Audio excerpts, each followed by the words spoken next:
In the last 10 days, I tried the mindfulness learning challenge. I'm going to be more productive in my personal and professional life. And welcome to my channel. If you are new to this channel, please kindly subscribe. And if you are existing subscriber, please stay with us, give us your feedback so that we can improve on this channel. Now let's get back to the topic of discussion. The last 10 days was quite engaging for me because I disciplined myself to participate in what I call the 10 days mindfulness learning challenge. So I set the alarm for 5 a.m. and thereafter go for my prayer.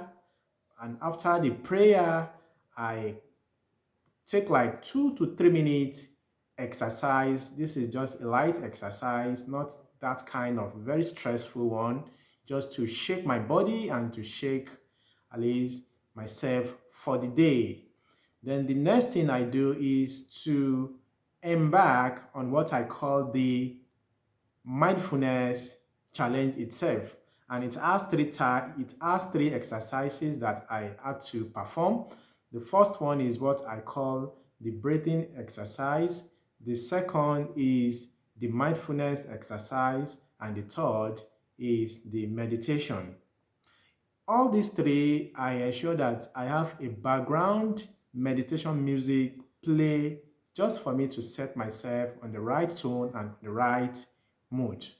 For the breathing exercise, I breathe in deliberately and I breathe out. So I breathe in peace, breathe in success, and I breathe out challenges, I breathe out failure. So that is what I do. At least I do that for like 5 minutes.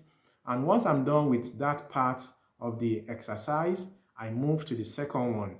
And the second one is what I call the mindfulness exercise.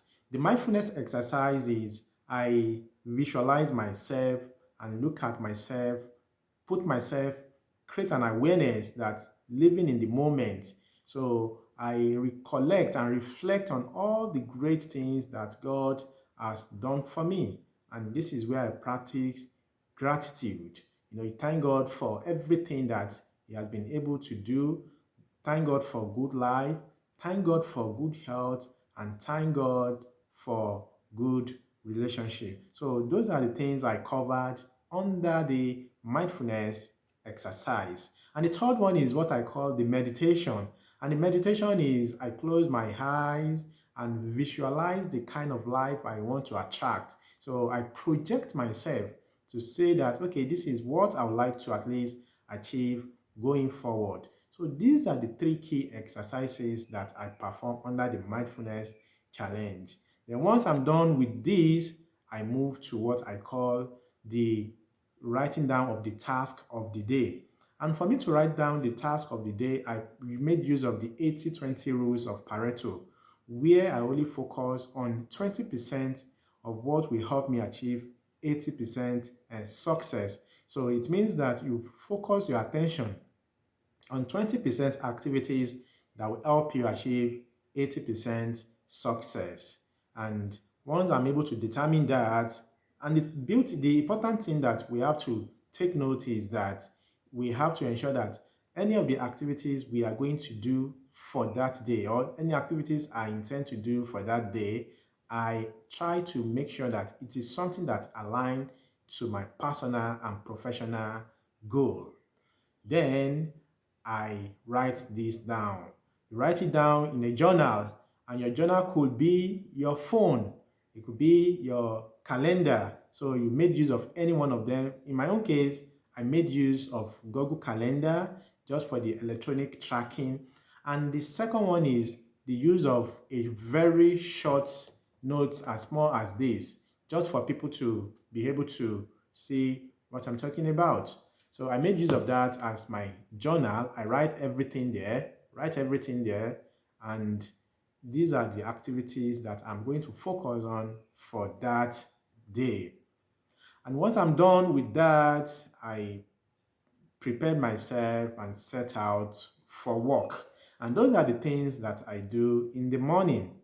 Then moving to the afternoon, when I get to the work, maybe it's getting to afternoon and activities is beginning to pile up, I ensure that I focus on these 20% activities, be it in my personal or professional life, even with the task given to me in my office. Those are the things I focus on. So you do what is more important now, and later you do the remaining things that are less important. And I also ensure that I observe my break. And it is during this break that I hang out with friends, be it in my office or maybe friends that are outside my office. We interact, we engage, so that at least you know what is going on in their life and they also know what is going on in your life too. So that is what I do in the afternoon, come back, then continue the work as the case may be. Then in the evening, when you've gotten home, try to ensure that you watch the news on the TV, both local and at least international, so that you can get to know what is going on around you. Thereafter, I ensure that I evaluate the day, I assess the day. What did I do very well on that day, and what do I think I can work on to make the next day a more productive day for me? And these were the activities that I engaged myself in for the last 10 days. And the beauty of all this interesting thing about this is that it's been a very great experience because it has been able to give me clarity of purpose.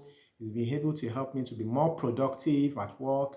It's been able to help me achieve even my calmness, my emotional intelligence, and so many other things. So these are the things that you gain if you are able to at least put this into practice.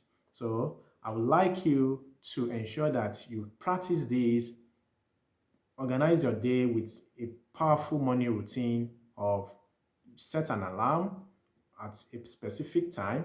And when you set this alarm, ensure that you pray, do your meditation exercise, the breathing exercise, and the mindfulness exercise. Then use the 80-20 rules to track what you will do for the day, to focus, to identify what you are going to do for the day.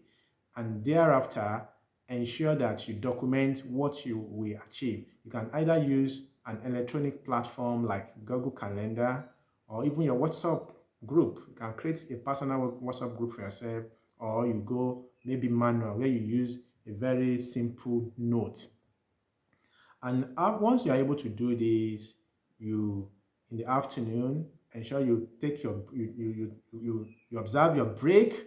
You can go out with your friends, either in your organization or someone outside. Your loved one, just try and go out for lunch. And once you get home, listen to news, watch what is going on around you, observe everything, and evaluate your day to see whether what you did that day you are in line or you're on the right track, and see if there are some challenges that you need to address on that day, correct it, and move on to the following day.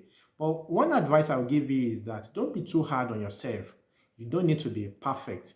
And again, once you start a kind of challenge like this, the first 2 or 3 days might not be a bit easy because it's something new that you are trying. So don't be discouraged and don't give up. Try to continue, and before you know it, if you stick to it, it will be a bit part of you. Just as I'm saying now, it's already part of me, and I don't think I'm ready to stop it anytime soon. So this is what you learn when you take this type of mindfulness learning challenge. If you need any question on how well to achieve this, please drop down a comment, your question on the chat box. I'll be able to respond. Don't forget to give a like to this video and to also share it with your loved one. Thank you very much for sticking with me, and I hope to see you next time. Thank you.